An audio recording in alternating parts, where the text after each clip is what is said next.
एमएसबीएस chemistry classes. Dear students, आज हम fundamentals of periodic table के बारे में पढ़ने वाले हैं। और इस फंडामेंटल ऑफ पीरियोडिक टेबल में आपको उतनी बेसिक नॉलेज दी जाएगी जो आपके एक 10th क्लास के जो बोर्ड की तैयारी करने वाले बच्चे हैं उनको हेल्पफुल हो सके। सबसे पहले पीरियोडिक टेबल पढ़ने के लिए हमें पीरियोडिक टेबल का आउटलाइन पता होना चाहिए। तो आप देखिए किस तरीके से पीरियोडिक टेबल बनाते हैं हम लोग। पीरियोडिक टेबल बनाने के लिए आप इस तरीके से पहले एक फॉर्मेशन कीजिए ब्लॉक का। इस ब्लॉक को 2 ब्लॉक्स में डिवाइड कर दीजिए। इसके बाद आप पहले ब्लॉक में सबसे ऊपर वाले में एक ब्लॉक खाली छोड़ दीजिए। इसके बाद ये पहला,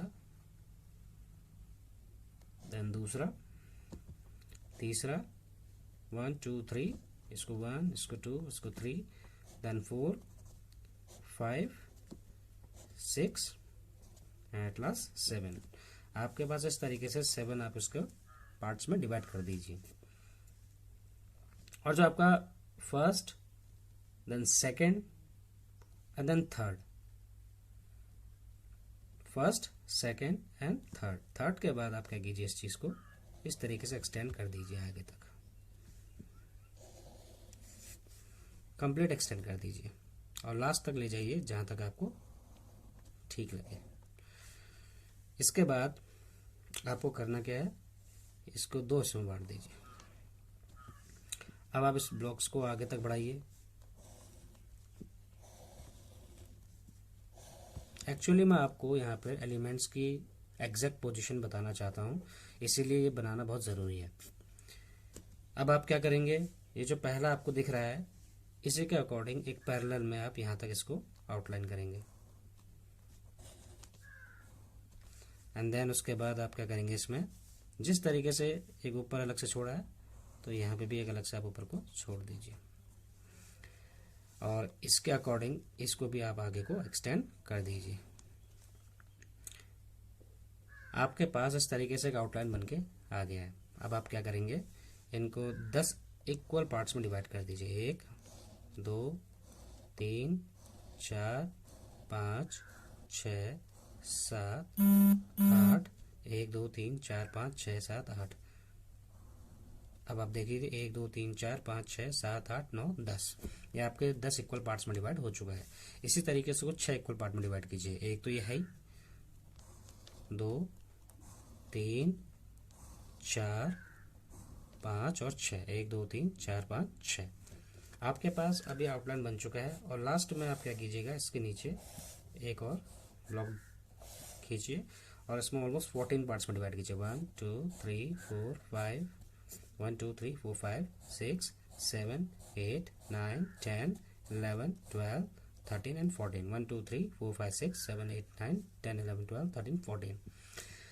अब आपके पास एक आउटलाइन पड़ा है, इसको हम कैसे डिस्कस करते हैं ध्यान से समझिएगा। पीरियोडिक टेबल में आपको इस तरीके से वर्टिकल कॉलम्स दिखेंगे। Vertical columns, in vertical columns को हम बोलते हैं, क्या बोलते हैं, ग्रुप्स। और इसी तरीके से आपको इस तरीके से आपको हॉरिजॉन्टल रोज दिखेंगी। 1 2, then उसके बाद 3, ये 4 5 6 और 7। ये जो आपको दिख रही हैं इनको हम बोलते हैं हॉरिजॉन्टल रोज। ये जो हॉरिजॉन्टल रोज हैं इन्हीं को हम क्या नाम देते हैं, पीरियड्स। आप देखेंगे कितने पीरियड्स हैं आपके पास, टोटल 7 पीरियड्स हैं। और ब्लॉक्स काउंट कीजिए आप एक बार, 1 2 3 4 5 6 7 8 9 10 11 12 13 14 15 16 17 एंड 18। आपको लिख के भी बता देते हैं, 1 2 3 4 5 6 7 8 9 10 11 12 13 14 15 16 17 एंड 18। तो आपके पास टोटल ग्रुप्स कितने हो गए, 18 ग्रुप्स। अब आपको दिख रहा होगा कि ये अलग अलग हिस्सों में बटे हुए हैं। पहला, ये जो फर्स्ट एंड सेकंड होते हैं इसको हम बोलते हैं एस ब्लॉक। क्या बोलते हैं, एस ब्लॉक। इसी तरीके से अगर आप देखेंगे इस पूरे वाले हिस्से को हम बोलते हैं पी ब्लॉक, 13 to 18 एलिमेंट्स को। और इधर से लेके इधर तक के ब्लॉक को हम बोलते हैं डी ब्लॉक। और ये आखिरी में जो आपको दिख रहा है इसको हम बोलते हैं एफ ब्लॉक। तो टोटल आपके पास ब्लॉक्स कितने हो गए हैं पीरियोडिक टेबल में, 4 ब्लॉक्स हो गए। कौन कौन से हो गए हैं, S, P, D and F blocks. यहाँ पे ये जो S P D F blocks हैं ये आए कहाँ से? एक्चुअली जो आपने कभी एक इक्वेशन पढ़ी कि Schrodinger wave equation, Schrodinger wave equation में जो वेव फंक्शन का एक टर्म निकल के आता है, वहां पर कुछ स्पेक्ट्रोस्कोपिकल टर्म्स होते हैं। इन स्पेक्ट्रोस्कोपिकल टर्म्स को एक्सप्लेन करने के लिए हमें इनकी जरूरत पड़ी। वहां से चार टर्म्स निकल के आए। किसी भी एक एलिमेंट को डिफाइन करने के लिए उसके जब एटॉमिक स्ट्रक्चर को अच्छे से स्ट्रक्चर को स्टडी किया गया, तो वहां पर उसके वेव फंक्शन को डिफाइन करने के लिए जो टर्म्स निकल के आए थे वो टर्म्स एसपीडीएफ कहलाते हैं, जो स्पेक्ट्रोस्कोपिकल टर्म्स हैं। स्पेक्ट्रोस्कोपी की स्टडी जो होती है उसको स्पेक्ट्रोस्कोपी कहते हैं, एंड उसके अंदर जो हमें कुछ टर्म्स मिले गए थे उनको स्पेक्ट्रोस्कोपिकल टर्म्स बोलते हैं। यहाँ पे एस का मतलब होता है स्फेरिकल, और हम इसको बोल सकते हैं शार्प। दूसरा होता है पी, पी का मतलब होता है यहाँ पे प्रिंसिपल। यहाँ पर डी, डी का मतलब होता है डिफ्यूज्ड, एंड एफ का मतलब होता है फंडामेंटल। अभी आप लोगों को 10th क्लास तक के लेवल में इन टर्म्स से ज्यादा क्वेश्चंस नहीं पूछे जाते हैं। आपको इनके बारे में पता होना चाहिए, ये टर्म्स होते क्या हैं और इनका क्या इस्तेमाल है पीरियोडिक टेबल में। फॉर एग्जाम्पल अगर मैं आपको एक छोटा सा आइडिया दूं, जैसे एस है, एस का मतलब शार्प इसलिए बोला गया क्योंकि जब उस किसी एक एटम को स्टडी किया गया तो उसके न्यूक्लियस के विसिनिटी में जो इलेक्ट्रॉन्स रोटेट करते हैं, और जो भी ऐसे एलिमेंट्स जिनके विसिनिटी में इलेक्ट्रॉन ऑर्बिटल में रोटेट करते हैं, इस तरीके से रिवॉल्व करते हैं, तो वो इस न्यूक्लियस के फोर्स ऑफ अट्रैक्शन से के विसिनिटी में होते हैं, और इस प्रकार के जो इलेक्ट्रॉन्स होते हैं वो बहुत तेजी से न्यूक्लियस की ओर को खींचे चले आते हैं, और इस प्रकार के ऑर्बिटल्स या एटम्स को हम लोगों ने बोला शार्प। जो जितने भी इस प्रकार के एलिमेंट्स होते हैं जो ये शो करते हैं उनको शार्प वाले कैटेगरी में रखा गया। इसी तरीके से प्रिंसिपल, डिफ्यूज एंड फंडामेंटल, ये शार्प, ये प्रिंसिपल, ये डिफ्यूज एंड फंडामेंटल एलिमेंट्स को इस तरीके से कैटेगराइज करने के अलग अलग बहुत सारे मेथड्स हैं। उनमें से एक मेथड ये भी था। तो आगे हम बढ़ते हैं। हमने पढ़ा वर्टिकल कॉलम्स को ग्रुप्स बोलते हैं, हॉरिजॉन्टल रोज को पीरियड्स बोलते हैं, जो कि 7 होते हैं। वर्टिकल कॉलम्स ग्रुप्स होते हैं तो 18 होते हैं, और ब्लॉक्स जो होता है हमारे पास 4 होते हैं। हमें एक बेसिक आइडिया पता चल गया पीरियोडिक टेबल के बारे में। अब हम इससे रिलेटेड बाकी चीजें आसानी से समझ सकते हैं। हम जानते हैं कि एलिमेंट्स जो होते हैं उनको अलग अलग रूपों में लिखा गया। मीन्स उनके शॉर्ट टर्म्स, हाइड्रोजन को H, हीलियम को He, hydrogen, helium, lithium, beryllium, then boron, then carbon, then nitrogen, then oxygen, then fluorine, then neon, then sodium, magnesium, aluminium, silicon, phosphorus, sulphur, chlorine, argon, potassium, calcium and so on. मैंने अभी आपको 20 तक के elements बताए हैं, और आज हम इन 20 एलिमेंट्स के बारे में थोड़ा बहुत बेसिक नॉलेज देखेंगे। सबसे पहले हम हाइड्रोजन की बात करते हैं। पीरियोडिक टेबल में हाइड्रोजन की पोजीशन सबसे पहले कहाँ होती है? इधर होती है। देन हीलियम, यहाँ पे क्या होता है? Lithium, then beryllium, boron, carbon, nitrogen, oxygen, fluorine, neon, sodium, magnesium, aluminium, then silicon, phosphorus, sulphur, chlorine, argon, potassium and calcium. आज हम सिर्फ कैल्शियम तक की स्टडी करेंगे, और ये जानेंगे कि किस तरीके से इनको हम लोग इनके इलेक्ट्रॉनिक कॉन्फ़िगरेशन को लिखना सीखेंगे पहले, और उसके बाद इलेक्ट्रॉनिक कॉन्फ़िगरेशन के बेस पर इन एलिमेंट्स की पोजीशन हम पीरियोडिक टेबल में अच्छे से पुट कर पाएंगे। तो सबसे पहले हम लोग देखते हैं हाइड्रोजन की। हाइड्रोजन जो होता है उसका एटॉमिक नंबर होता है 1, और इलेक्ट्रॉनिक कॉन्फ़िगरेशन हम किस तरीके से लिखते हैं? 1। अब आप सोच रहे होंगे किस तरीके से लिखा गया है। इसके लिए आपको एक बेसिक नॉलेज देना जरूरी समझूंगा। जैसा कि आप यहाँ पे देख लीजिए, 9th क्लास में आप पढ़ते हुए आए हैं कि इलेक्ट्रॉनिक कॉन्फ़िगरेशन लिखने के तरीके किस तरीके से होते हैं। जैसे कि आप जानते हैं कि एनर्जी शेल्स के बारे में आपने सुना ही होगा। ये न्यूक्लियस है। इस न्यूक्लियस के चारों ओर इलेक्ट्रॉन क्या करता है? लगातार ऑर्बिट में रिवॉल्व करता रहता है। और ये जो पहला शेल है इसको हम बोलते हैं के, दूसरा जो शेल होता है उसको एल बोलते हैं, देन इसको एम बोलते हैं और लास्ट वाले को एन बोलते हैं, एंड सो ऑन। इस तरीके से होता है, K L M N O P, इस तरीके से रखा गया है। इनको हम बेसिकली क्या बोलते हैं, एनर्जी लेवल्स और एनर्जी शेल्स बोला जा सकता है इनको, principal energy shells, principal energy level. और इन्हीं को हम दूसरी लैंग्वेज में शेल्स भी बोलते हैं, और इनमें इलेक्ट्रॉन्स को फिल किया जाता है। के एल एम एन, के में मैक्सिमम 2 इलेक्ट्रॉन जा सकते हैं, एल में मैक्सिमम 8 इलेक्ट्रॉन जा सकते हैं, इस तरीके से लगातार। अब आप सोच रहे होंगे कैसे जाता है, इसके लिए एक बहुत सिंपल फॉर्मूला है, बहुत इजी फॉर्मूला है, जैसे 2n²। आप नंबर ऑफ इलेक्ट्रॉन किसी भी ऑर्बिट में पता कर सकते हैं। यहाँ पे जो n है, n इंडिकेट करता है नंबर ऑफ शेल। क्या इंडिकेट करता है, नंबर ऑफ शेल इंडिकेट करता है। अब जैसे मान के चलिए 2n² का मतलब क्या है, अगर आपके पास हाइड्रोजन एलिमेंट है और हाइड्रोजन में 1 है, तो आप इसको लिखना कैसे पसंद करेंगे, आप जानते हैं नॉर्मली इसको 1 लिखते हैं हम लोग। अब मैं जानता हूं ये पहला शेल है, इस पहले शेल में हम कितने इलेक्ट्रॉन फिल कर सकते हैं, हमें ये पता करना है। लेकिन मैक्सिमम कितने इलेक्ट्रॉन जा सकते हैं हमें वो भी पता होना चाहिए। हाइड्रोजन में कितने इलेक्ट्रॉन जाएंगे वो चीज अलग है, और इस फर्स्ट शेल में मैक्सिमम कितने इलेक्ट्रॉन जा सकते हैं वो चीज अलग है। तो दोनों में डिफरेंस है। कैसे, यहां देखेंगे। इस फॉर्मूले को पुट अप करेंगे, 2 into n means number of shell. ये नंबर ऑफ शेल कौन सा है, 1 का स्क्वायर। तो ये फॉर्मूला क्या निकल के आएगा, 2 1 का स्क्वायर 1 इक्वल्स टू 2।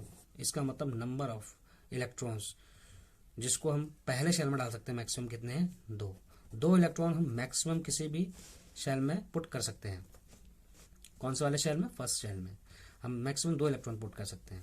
और हाइड्रोजन के पास कितने इलेक्ट्रॉन है, 1। तो इसका मतलब हम हो गया कि पहले शेल में हमारे पास कितने इलेक्ट्रॉन है, 1। क्लियर।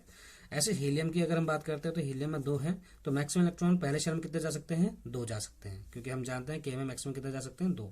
तो 2। अब हम जैसे जैसे नीचे की ओर को आएंगे, जैसे लिथियम आ गया, लिथियम में 3 इलेक्ट्रॉन्स होते हैं। इन 3 इलेक्ट्रॉन्स को हम कैसे रख सकते हैं, हम जानते हैं मैक्सिमम पहले शेल में कितने इलेक्ट्रॉन जा सकते हैं, 2। तो हमने 2 डाल दिया, और हमारे पास लिथियम में कितने इलेक्ट्रॉन डालने थे, 3 में से हमारे 2 इलेक्ट्रॉन जा चुके हैं। तो अब तीसरा इलेक्ट्रॉन हम पहले शेल में नहीं डाल सकते, इसीलिए तीसरे इलेक्ट्रॉन को इसमें न डालकर अब हम कौन सा शेल पकड़ेंगे, दूसरा शेल। और दूसरे शेल में मैक्सिमम कितने इलेक्ट्रॉन जा सकते हैं, 8। अब ये कैसा है इसको भी जानिए। अगर मान के चलिए यहाँ पर नंबर ऑफ शेल के बदले हम लोग 2 रखते हैं और 2 का स्क्वायर, तो ये कितना हो जाएगा, 2 2 जा 4 एंड 4 2 जा 8। Means number of electron maximum कितने जा सकते हैं सेकेंड शेल में, सेकेंड शेल में मैक्सिमम इलेक्ट्रॉन कितने जा सकते हैं, 8। और हमें पता है कि हमें कितने इलेक्ट्रॉन फिल करने हैं, 3 इलेक्ट्रॉन फिल करने के लिए पहले शेल में हम मैक्सिमम 2 इलेक्ट्रॉन डालेंगे, और दूसरे शेल में अब कितना रह गया हमारे पास डालने के लिए, 1। तो इस तरीके से बेरिलियम का भी लिखने की कोशिश करते हैं। पहले शेल में 2 चले गए, अब बताइए दूसरे शेल में कितने आएंगे, 2। एग्जैक्टली, बिल्कुल सही। ऐसी अगर हम बोरोन की बात करते हैं, बोरोन होता है 5, पहले शेल में मैक्सिमम 2 जा सकते हैं, और दूसरे शेल में मैक्सिमम कितने जा सकते हैं, 3 इंटू 5। कार्बन में कितने जा सकते हैं, 2, 4। नाइट्रोजन में कितने जा सकते हैं, 2, 5। ऑक्सीजन में कितने जा सकते हैं, 2, 6। हम जानते हैं कि इसका जो आउटर मोस्ट शेल है वो यही है, इसका आउटर मोस्ट शेल यही है। ये जो संख्याएं दिख रही हैं आपको, ये नंबर ऑफ इलेक्ट्रॉन्स कहला रहे हैं। जो हम यहाँ पर लिख रहे हैं इस इलेक्ट्रॉनिक कॉन्फ़िगरेशन में, नंबर ऑफ इलेक्ट्रॉन्स की संख्या दिखा रहा है। लेकिन आप अगर देखेंगे, जैसे हाइड्रोजन है, हाइड्रोजन में हमारा 1 इलेक्ट्रॉन गया है, इसका मतलब पहले शेल की बात चल रही है उसमें 1 इलेक्ट्रॉन गया है। इसी तरीके से हीलियम में अगर 2 इलेक्ट्रॉन गए हैं तो इसका मतलब वो पहला ही शेल है, पहले ही शेल में 2 इलेक्ट्रॉन गए हैं। लिथियम को जैसे हमने अभी पढ़ा था, यहाँ पे देखिए आप 2,1, तो इसको एक्सप्लेन कैसे कर सकते हैं हम लोग, ये पहला शेल है, पहला शेल, पहले शेल में कितने इलेक्ट्रॉन गए हैं, 2। अब कौन सा शेल स्टार्ट हो चुका है, दूसरा, दूसरे शेल में कितने इलेक्ट्रॉन गए, 1। इसी तरीके से बेरिलियम की बात करेंगे तो बेरिलियम में कितने हैं, 2,2। मीन्स पहले शेल में कितने इलेक्ट्रॉन जा चुके हैं, 2 इलेक्ट्रॉन जा चुके हैं, और दूसरे शेल में कितने जा चुके हैं, 2 और जा चुके हैं। तो 2 and 2 4, बेरिलियम में 4 होते हैं। इसी तरीके से आप मैक्सिमम कहाँ तक ले जा सकते हैं, दूसरे शेल में मैक्सिमम इलेक्ट्रॉन कितने जा सकते हैं, 8। तो अगर मैं आगे लिखूं फ्लोरीन, फ्लोरीन कितना आएगा, 2,7 एंड फ्लोरीन के बाद क्या आता है बेटा, नियॉन। नियॉन में कितने जा सकते हैं, 2,8। अब आप देखेंगे यहाँ आउटर मोस्ट शेल में, पहले शेल में मैक्सिमम 2 इलेक्ट्रॉन जा सकते थे, पहला शेल खत्म हो गया। अब दूसरा शेल यहाँ से स्टार्ट हो गया, दूसरा दूसरा दूसरा दूसरा दूसरा दूसरा, इस तरीके से लगातार दूसरे शेल स्टार्ट हो चुके हैं इसमें।